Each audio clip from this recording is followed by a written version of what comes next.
Ration कार्डधारकांसाठी मोठी बातमी, अन्यथा तुमचे नाव होणार रद्द। नमस्कार मित्रांनो, स्वागत आहे आमच्या YouTube चॅनलवर। नवनवीन अपडेटसाठी आत्ताच सबस्क्राइब करा। सरकारी रेशनचा लाभ घेणाऱ्या नागरिकांसाठी ई-केवायसी प्रक्रिया अनिवार्य करण्यात आली आहे। सार्वजनिक वितरण प्रणाली अधिक पारदर्शक बनवण्यासाठी आणि फक्त पात्र लाभार्थ्यांनाच रेशनचा लाभ मिळावा यासाठी सरकारने हा निर्णय घेतला आहे। रेशन कार्डसाठी ई-केवायसी करण्याची अंतिम तारीख 28 फेब्रुवारीपर्यंत वाढवण्यात आली आहे। जर तुम्ही वेळेत ई-केवायसी पूर्ण केली नाही, तर तुमचे नाव रेशन कार्डमधून कमी केले जाऊ शकते आणि तुम्हाला सरकारी रेशन मिळणार नाही।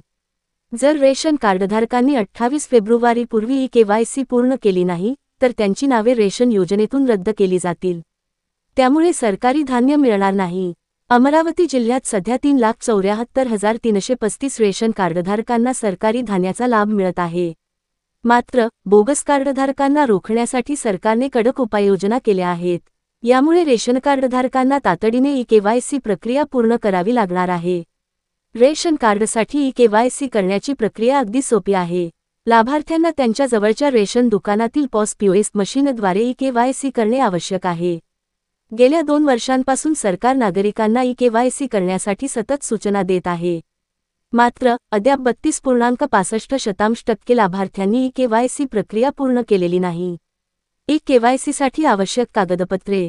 ई-केवायसी प्रक्रिया पूर्ण करण्यासाठी तुम्हाला खालील महत्त्वाची कागदपत्रे आवश्यक आहेत: आधार कार्ड, रेशन कार्ड, शिधापत्रिका। ई-केवायसीचे महत्त्व काय आहे? ई-केवायसीद्वारे लाभार्थ्यांची ओळख आणि पत्त्याची पडताळणी आधार कार्डच्या मदतीने केली जाते। त्यामुळे बोगस लाभार्थ्यांची नावे हटवली जाऊ शकतात। रेशन कार्डवरील प्रत्येक व्यक्तीचे सत्यापन करणे गरजेचे आहे। जर लाभार्थ्यांनी यापूर्वी ई-केवायसी पूर्ण केली नसेल, तर त्यांचे नाव रेशन कार्डमधून काढले जाईल। रेशन पुरवठा सुरळीत ठेवण्यासाठी त्वरित ई-केवायसी करा। सरकारने रेशन कार्डधारकांना अंतिम तारखेपूर्वी ई-केवायसी प्रक्रिया पूर्ण करण्याचे आवाहन केले आहे। त्यामुळे तुम्हाला सरकारी रेशनचा लाभ सुरू ठेवायचा असेल, तर 28 फेब्रुवारीपूर्वी तुमच्या जवळच्या रेशन दुकानात जाऊन ई-केवायसी प्रक्रिया पूर्ण करा। अन्यथा तुमचे नाव रेशन कार्डमधून काढले जाईल आणि पुढे तुम्हाला सरकारी धान्य मिळणार नाही। सूचना: वरील माहिती आम्हाला सोशल मीडियाद्वारे मिळाली आहे। आम्ही ती तुमच्यापर्यंत पोहोचवत आहोत। कृपया बातमीची स्वतः खात्री करून घ्या। धन्यवाद।